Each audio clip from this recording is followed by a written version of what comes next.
जल्द ही और भी प्राणी आते हैं जो ग्रामीणों पर तीर फेंकते हैं और उनमें से एक मारा को मारने में कामयाब हो जाता है।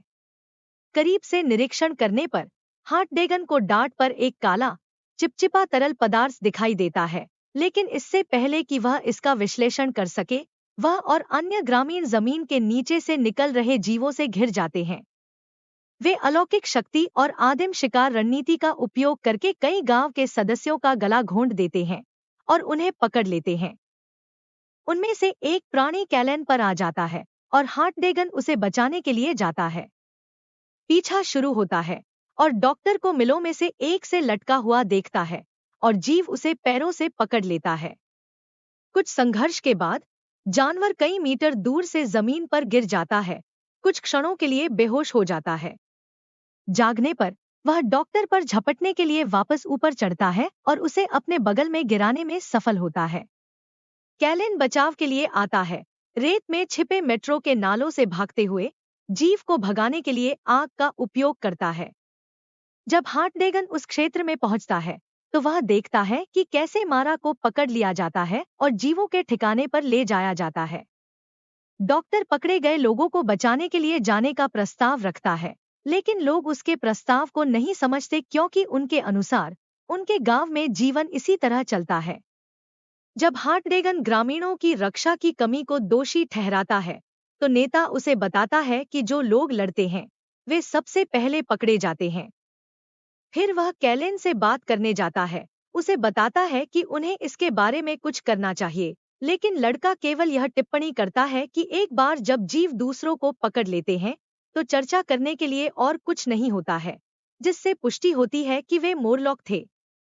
इसके बावजूद उसे एक ऐसी जगह के बारे में पता चलता है जहां भूत रहते हैं और वह रात में हार्टडेगन के साथ वहां जाता है। यह जगह अतीत के सामान से भरी एक जगह बन जाती है जिसमें वॉक्स के कई होलोग्राम शामिल हैं, जिन्हें हार्टडेगन संग्रहालय की अपनी ट्रैवल से याद करता है। हालांकि वॉक्स का सॉफ्टवेयर अब अपने आप अपडेट नहीं होता है, लेकिन उसकी एकत्रित जानकारी उसे बताती है कि अब पृथ्वी पर दो प्रमुख प्रजातियां हैं, एक सतह पर रहती है और दूसरी गहराई में रहती है। वॉक्स ने वर्षों में एक निराशावादी चेतना विकसित की है और इस बारे में बात करता है कि दुनिया के सभी ज्ञान उपलब्ध होने के बावजूद भी इसके बारे में कुछ भी नहीं कर पाना कितना भारी है। वह हार्टडेगन के साथ अपनी पिछली मुठभेड़ को भी याद करता है और उसे बताता है कि वह गांव के एक सदस्य से मोरलॉक के बारे में जानता है जो भागने में कामयाब रहा और उसके साथ वहां रहा, बात करता रहा। डॉक्टर होलोग्राम से सच्चाई पूछता है, लेकिन होलोग्राम उसे चेतावनी देता है कि सच्चाई कितनी कच्ची हो सकती है। वॉक्स उसे बताता है कि उसका पूर्व मित्र जंगल के पूर्व से आया था और वह वहां उत्तर पा सकता है। जैसे ही वह आगे बढ़ता है, उसे अपने बुरे सपनों से वही खोपड़ी वाला स्मारक मिलता है। हार्टडेगन कहता है कि वह मारा को बचाने के लिए अकेले जाएगा और कैलेन उसे बताता है कि मोरलॉक ने उसकी घड़ी भी अपने साथ ले ली है, कुछ ऐसा जो डॉक्टर को समझ में नहीं आता। वह एक चट्टान से नीचे उतरता है जब तक कि उसे एक गुफा का प्रवेश द्वार नहीं मिल जाता।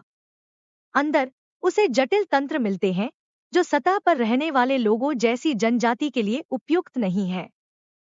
वह सुरंगों की एक प्रणाली के माध्यम से उनमें से एक जोड़े का अनुसरण करता है और देखता है कि कैसे प्राणियों का भूमिगत अपना धातुकर्म समाज है। हार्टडेगन एक कसाई के कमरे में पहुंचता है जहां विभिन्न यातना उपकरण और कपड़ों का ढेर है, जिस पर मारा का हार है। गलती से एक लीवर खींचने के बाद वह मानव अवशेषों वाले पानी के कुएं में गिर जाता है और मोरलॉक उसे ढूंढ लेते हैं, जो उसे बंदी बना लेते हैं और उसे एक तहखाने में बंद कर देते हैं।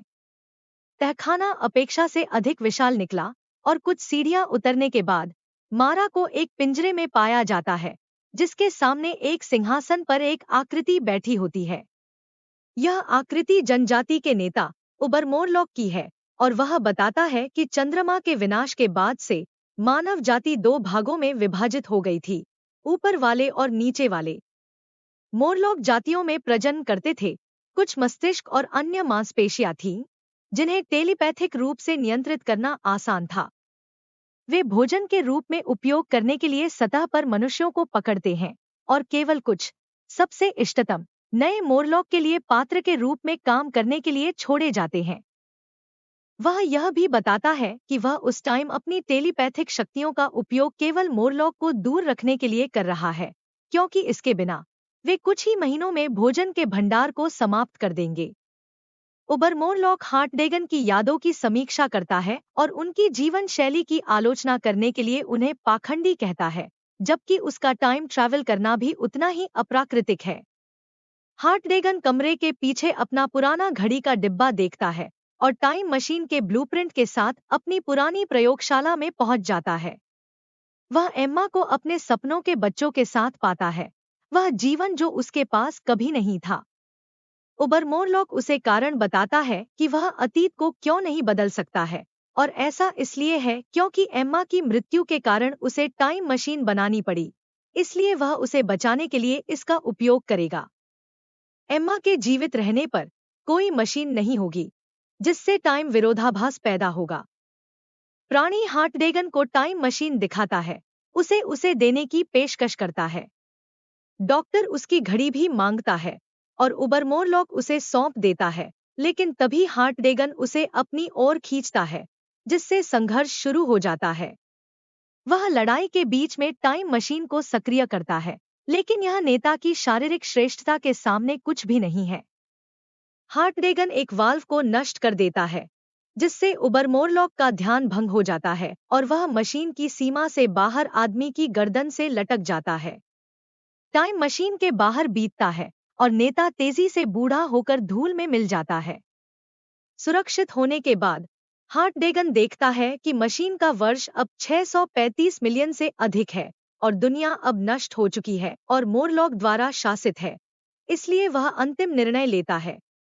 वह मारा को बचाने के लिए 800,000 साल पहले की ट्रैवल करता है, टाइम ट्रैवल प्रक्रिया को रोकने के लिए अपनी घड़ी का इस्तेमाल करता है और भागने में सफल हो जाता है।